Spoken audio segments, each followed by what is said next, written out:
Hi నాన్న, ఈరోజు topic Alexander invasion అన్న.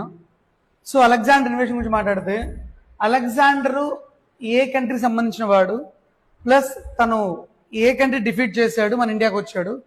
ఎగ్జామ్స్ ఎక్కువగా మన ఇండియాకి వచ్చాడు అంటే ఇక్కడి నుంచి అడుగుతుంటాడు అంటే ఎగ్జామ్స్కి, ఇండియన్ ఎగ్జామ్స్కి ఇక్కడి నుంచే. బట్ మనం మొత్తం తెలుసుకోవాలి. నథింగ్ బట్ అలెగ్జాండర్ తను మెర్సిడోనియా అనే ఒక కింగ్డమ్కి ఒక రాజు. His father is Philip II. So ఇతని బర్త్ 356 BC జరిగింది. సో ఇతని కింగ్ వచ్చేసి 336 BCలో కింగ్ అయ్యాడు. సో ఆఫ్టర్ 2 years ఈ ఇన్వేడెడ్ పర్షియా. దీన్ని ఏమంటారు అంటే బ్యాటిల్ ఆఫ్ ఆర్బెలా అంటాం. అంటే పర్షియాని జస్ట్ 2 years డిఫీట్ చేసేసాడు. అండ్ కమింగ్ టు దాట్, ఇతను డిఫీట్ అయిన తర్వాత after some time invade India. ఎలా ఎంటర్ అంటే ఖైబర్ పాస్ ఎంటర్ అయ్యాడమ్మా. ఇది ఖైబర్ పాస్ అనేది మనకు ఆఫ్ఘనిస్తాన్ పాకిస్తాన్ బార్డర్ లో ఉంటుంది. ఇది